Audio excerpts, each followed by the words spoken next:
Goeiemôre geliefdes, goeiemôre. Dit is maandag. Kan nie glo dat die week is alweer aan die gang.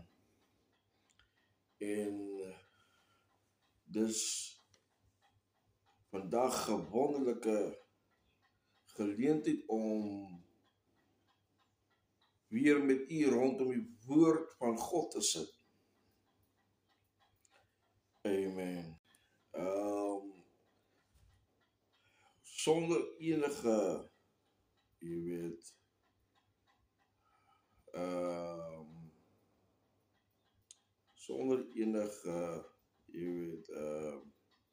verslapping of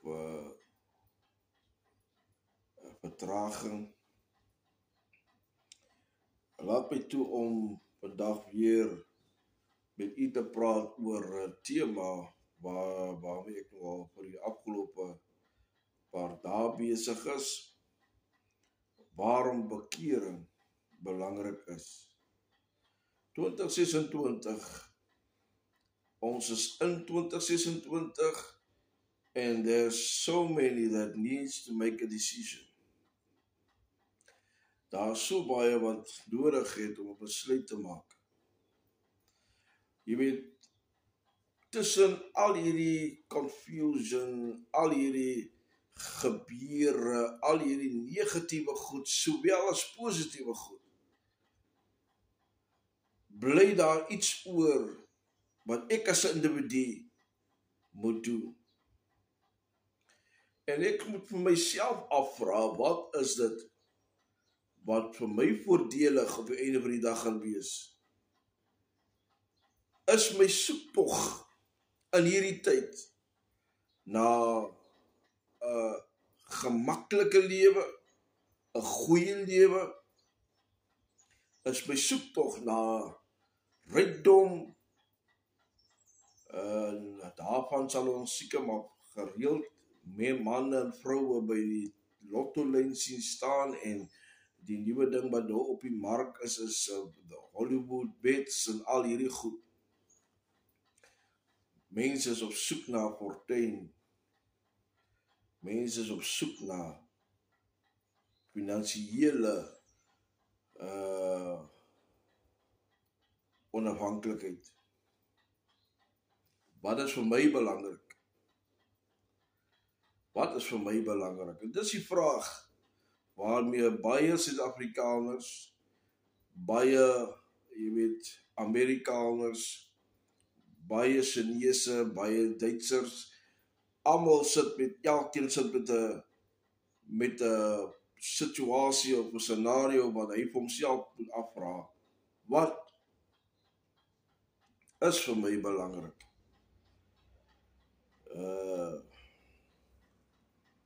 Wat is vir my belangrik?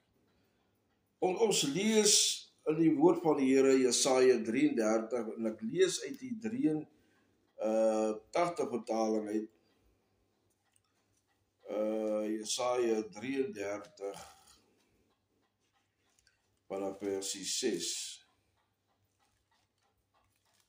Jesaja 33 vanaf versie 6. Hoor wat sê die woord van die Here hier.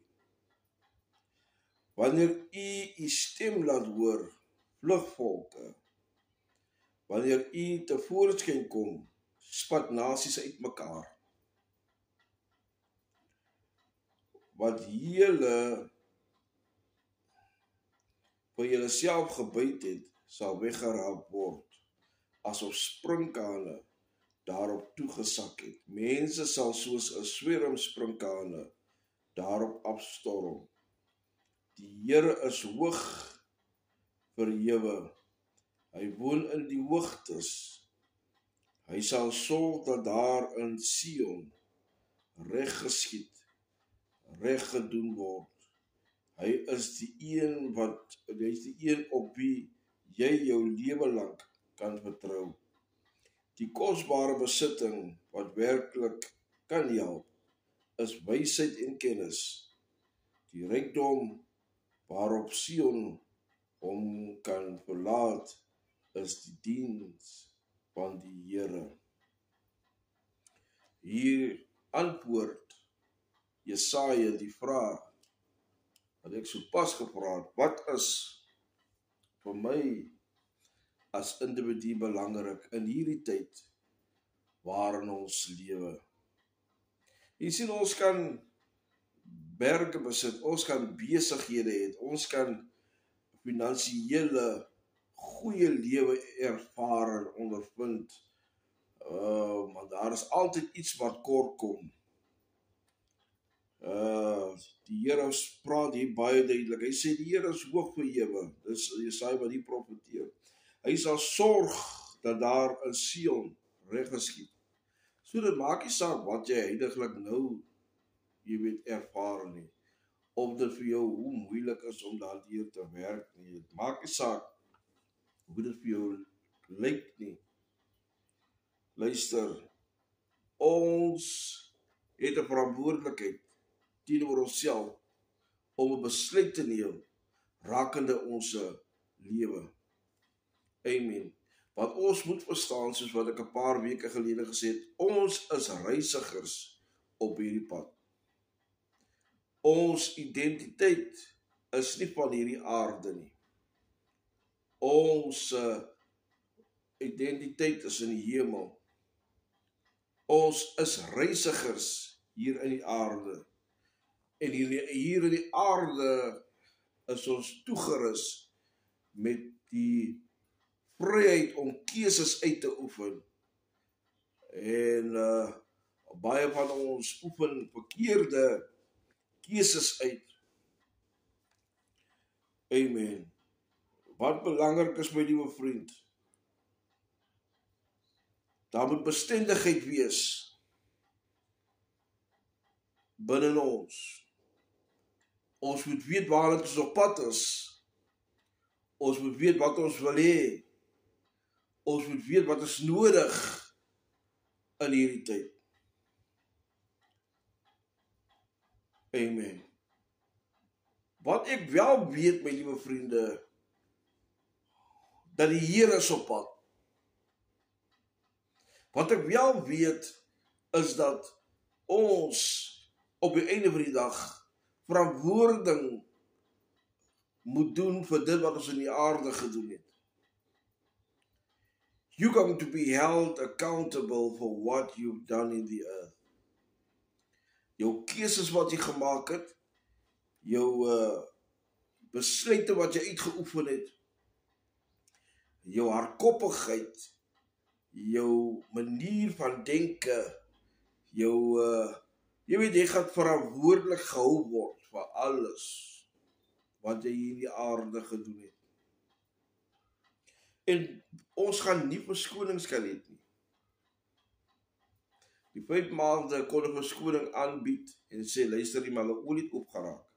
Maar as hulle die voorbeeld gevolg het as wat die 5 wyses gemaak het, om ekstra olie saam te neem, sou hulle nie uit olie gegaan het nie.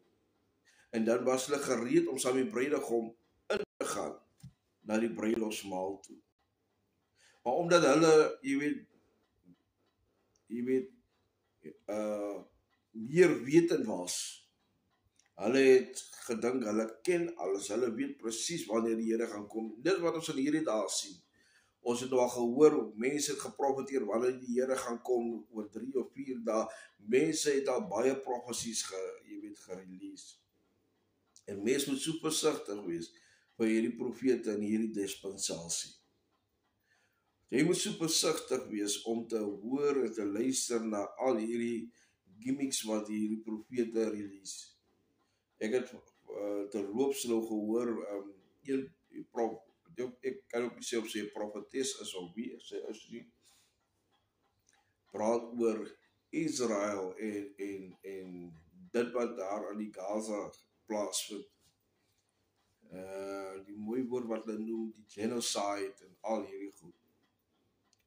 My liewe luisteraars, dit is nie die eerste keer dat Israel in die oë van die mens verkeerd doen teenoor God nie, of teenoor die mens nie. Dit is nie die eerste keer wat Israel, jy weet, uitgekruid word as 'n nasie wat nie wat nie God se teenwoordigheid en God se wil verteenwoordig nie. Daar is baie gevalle in die woord van die Here waar Israel verkeerd gegaan het, waar hulle goue kalwe geaanbid het, waar hulle afvallig geword het van God, waar hulle, teenstrydig was met die skrif. Amen. Dit is nie die eerste keer nie. Maar God se plan sal hy nie vanaf afkom nie. Die Here gaan nie sy woord verander omdat 'n volk verkeerd is nie. Hy gaan nie sy belofte terugtrek omdat die volk nie gehoorsaam is nie. We need to get that right. Want die voorbeeld is in die woord van die Here. Moses trek met die volk uit Egipte. Die volk raak wederstrewig omdat hulle in die woestyn kom en daar's niks om vir hulle om te eet nie. Hulle ervaar droogte, hulle ervaar dat daar's nie water nie. Die Here vat hulle elke keer wanneer hulle geredeneer het of gekla het en gekerm het en gemurmureer het oor dit wat hulle het en dit wat hulle nie het nie. Het die Here vir hulle elke keer deurgekom. Toe hulle water soek, het hy vir hulle water uit die rots laat kom. Toe hulle brood soek of kos soek, toe het hy vir die kraaie vir hulle laat voed. En manna het uit die hemel uit gereën.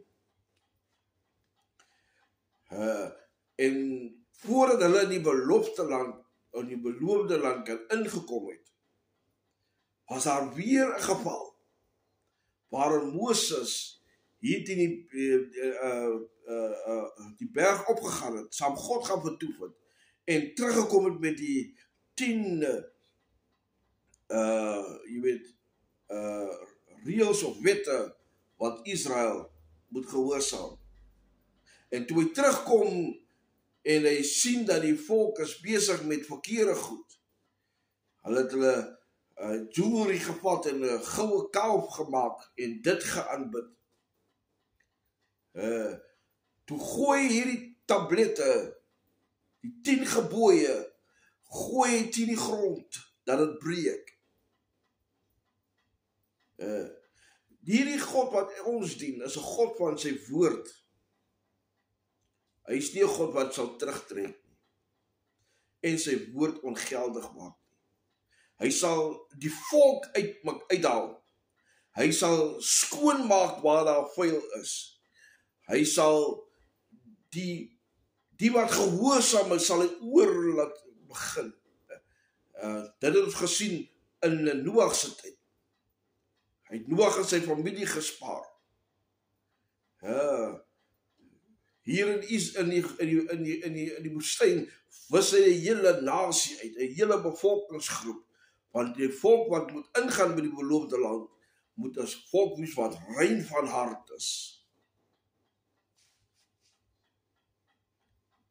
Hierdie God is nie 'n God wat sy belofte wat hy aan Abraham gemaak het, sal terugtrek nie. So ons moet die ding uit ons mind uitkry dat Israel heiliglik, soos wat hy nou in die toestand is nie God se volk nie. Hulle sal altyd God se volk bly. Want die belofte wat die Here gemaak het, dat ons moet bid vir Israel, dat hulle sy uitverkore volk is, gaan bly staan. He will never change that. En of ons nou hoe daarna kyk, of ons nou gesien het wat gebeur, of ons nou gesien het hoe Israel, die Palestynë aanval, dis not the first time. Dis die eerste keer dat dit gebeur nie.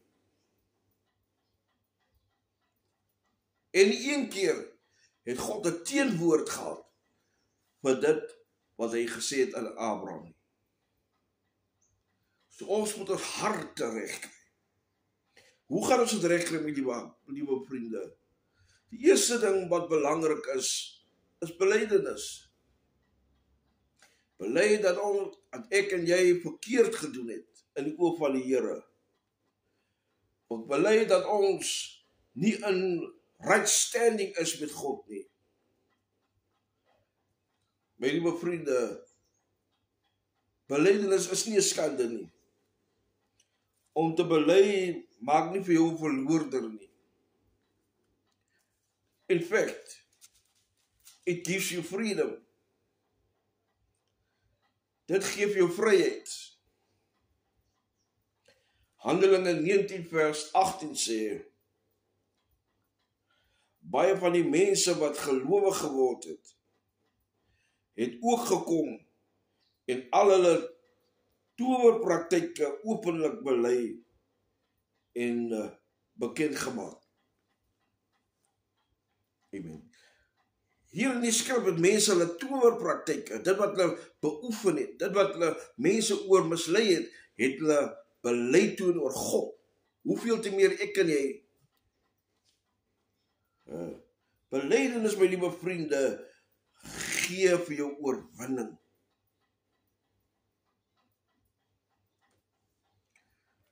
Ons kan nie vandag in hierdie lewe ingaan en dink dat ons alles reg doen nie.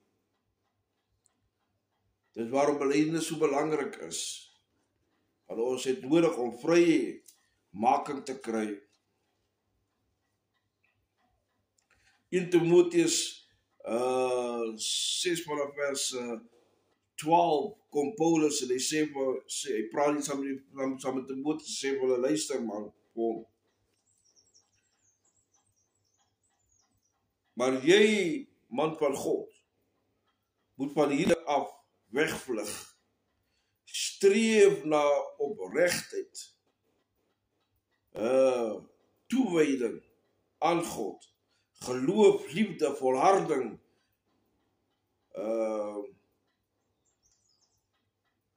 minsaamheid. Hy sê in die 12de vers, in die goeie wedloop van die geloof,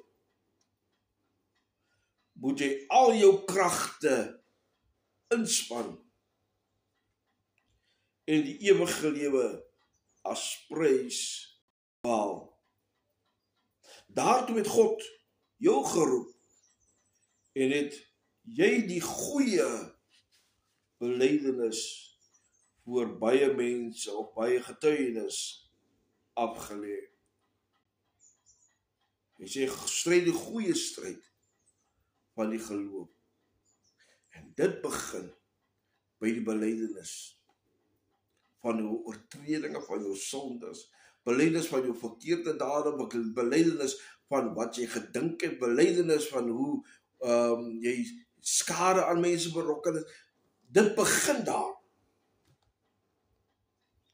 Belydenis van jou slegte gewoontes. Weet jy wat my altyd verbaas, my liewe vriende, is dat mense sê dat hulle kom na die Here toe, maar dan sukkel hulle om verlossing te kry van die rook. Met ander woorde, jy het eintlik nog nooit regtig waar verlossing gekry nie, of jy het die belydenis gedoen nie. Want ek het 'n ware getuie van iemand,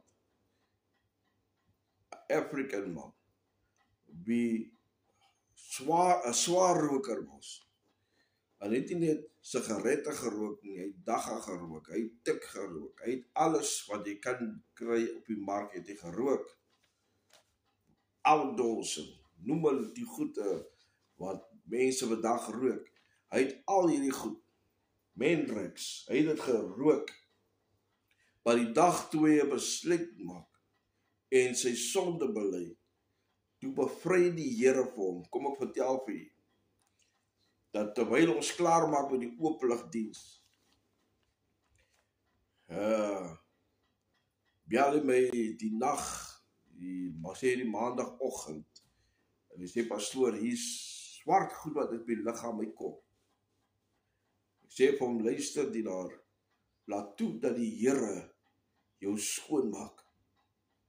Want die vyand het daai moment vir hom vertel, maar hy is besig om te sterwe. Inteendeel, toe was die Here besig om hom skoon te maak. Die next oggend staan hy op en hy begin God te aanbid. En vandag soos wat ek met u vandag praat, is jy 'n sendeling reg oor die hele Afrika lande, besig om die blye boodskap van Jesus te verkondig, maar dit het ergens begin. Dit begin by die belydenis van sonde. Die 13de vers, my liewe vriende, sê God, voor God, wat aan alle dinge die lewe skenk, en voor Christus Jesus, wat teenoor Pontius Pilatus getuienis afgelê het van die goeie belydenis, beveel ek jou, voer jou opdrag stiptelik en onberispelik uit, tot op die dag dat die Here Jesus Christus kom. Ek hou van die stelling wat Paulus hier maak. Hy sê, die goeie belydenis. Hy verwys na die belydenis as iets goed. Amen. Dit kan nie skadelik wees om met God reg te maak nie. Amen. Dit is nie skadelik om, jy weet, met die Here in right standing te kom nie. Want op die einde van die dag gaan jy die vrugte pluk, jy gaan die voorspoed geniet, jy gaan die sukses behaal, want jy het teenoor God bely. Dit is nie skadelik nie.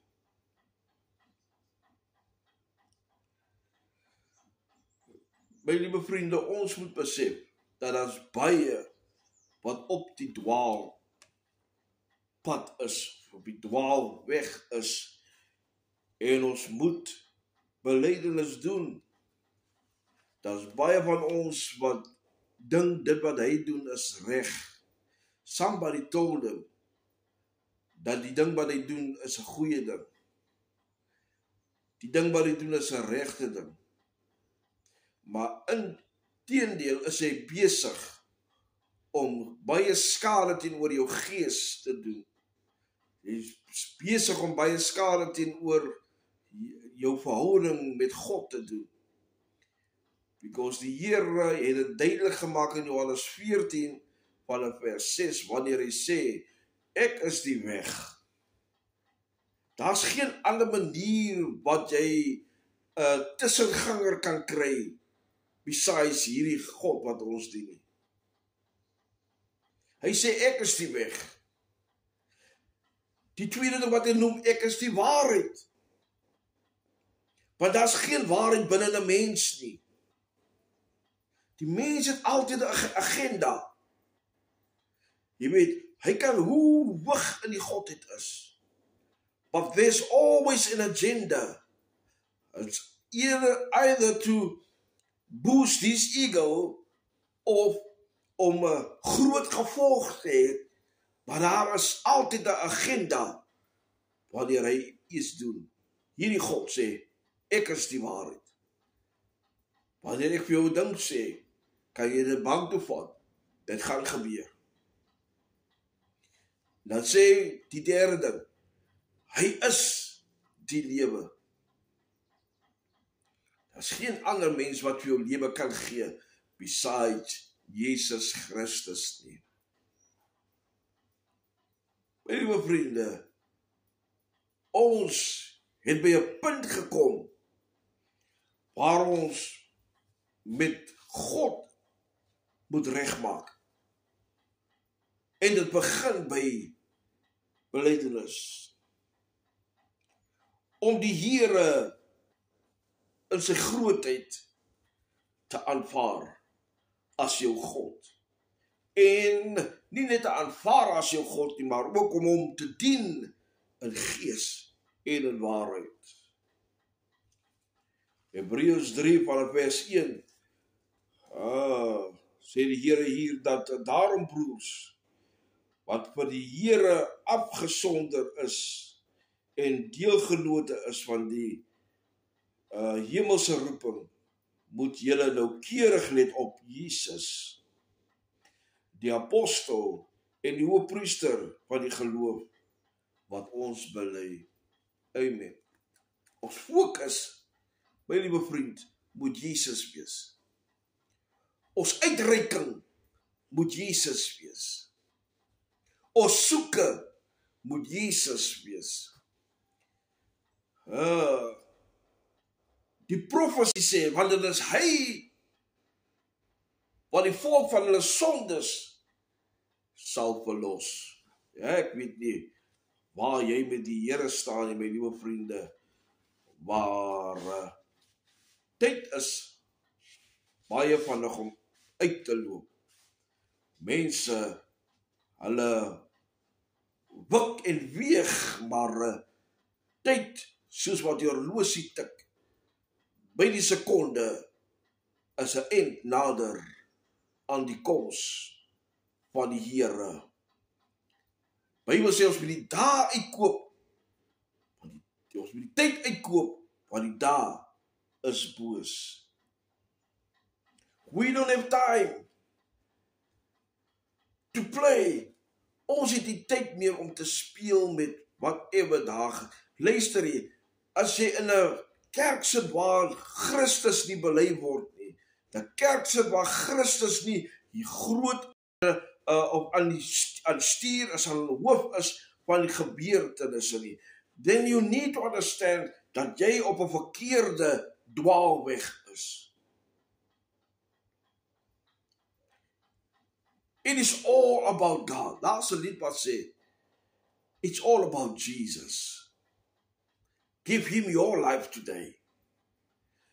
Dit is net die Here wat ons lewens kan verander. Mense kan dit nie doen nie. Mense het nie die ability om dit te doen. Mense kan nie in die bresse staan vir, jy weet, hy kan nie jou sondes wegneem nie. Mense kan nie vir jou, amen, uit siektes, uit die dood, jou gehoor teruggee, jou gesiente teruggee. Dis geen mens wat dit vir jou kan doen nie. It's only Jesus that can satisfy also. Hebreërs 4:4 sê, en ek haas my om klaar te maak.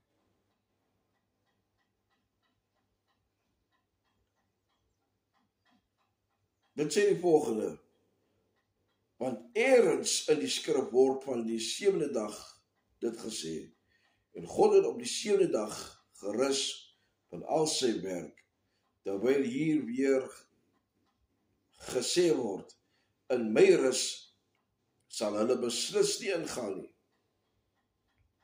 Die wat vroeër die blye boodskap gehoor het, het dus vanweë hulle ongehoorsaamheid nie in sy rus ingegaan nie. Maar vir sommige bly die moontlikheid bestaan om in sy rus in te gaan.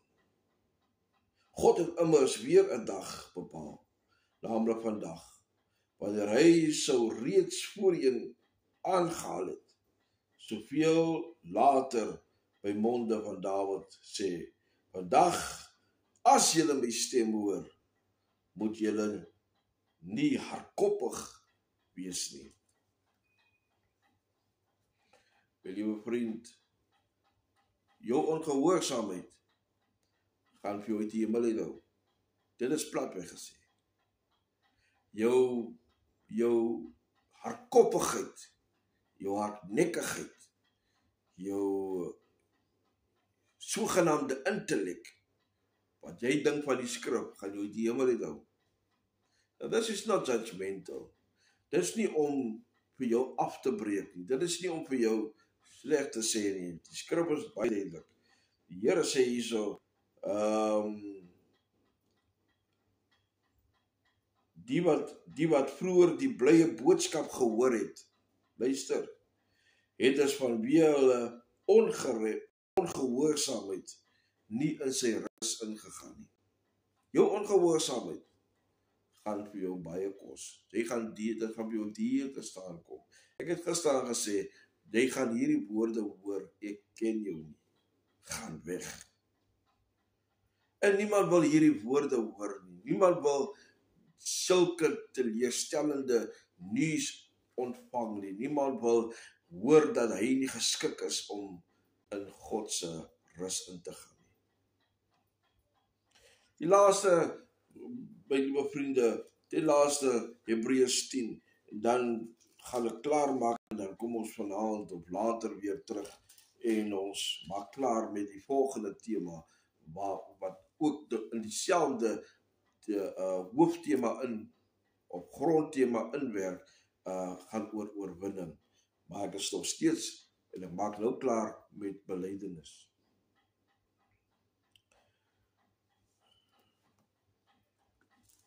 My liewe vriend, ons moet onwankelbaar in die belydenis vashou.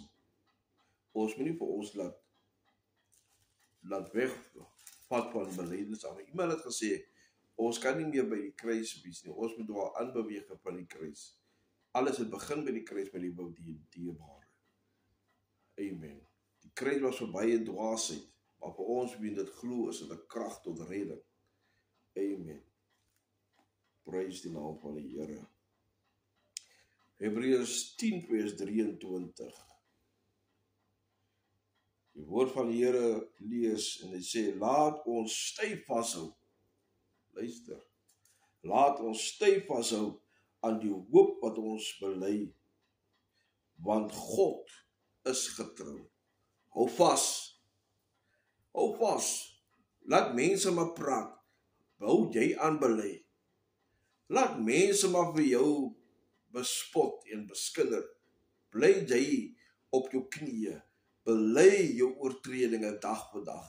Minuut na minuut, sekonde by sekonde. Jy sien, die ding is hier vir jou miskien. Gaan miskien vir baie probleem wees. But one day, wanneer die Here kom, gaan jy die versekering het, dat jou kaartjie om by die feesmaal in te gaan, is klaar betaal, is reggemaak. Jy het met God versoen. Jy het jou belydenis afgegee en gesê, Here, ek was verkeerd. Ek het die verkeerde pad geloop. Ek was op 'n dwaalweg. Ek keer vandag terug. Dit is wanneer die Here sy hand aan jou gaan oopmaak en sê, kom in. Amen. Kom in, ek het jou lank verwag. Wat 'n wonderlike woord om te hoor wanneer jy ingenooi word. Spesiale gas in God se woordigheid. Amen. Want jy het die regte ding gedoen toe jy dit moes doen om te bely. Kom ons hou vas. Kom ons wees onwankelbaar in ons belydenis. En ons dien die Here. Tyd is kort. Mense gaan baie goed sê, maar niks wat ons kan skei van die liefde van Jesus moet, jy weet, tussen ons en God kan staan.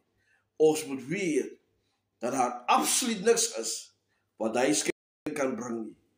As God vir ons is, wie kan dus teen ons wees?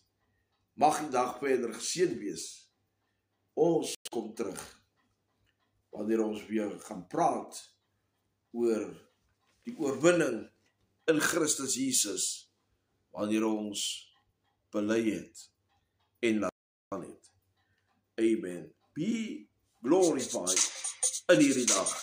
Die Here seën vir u.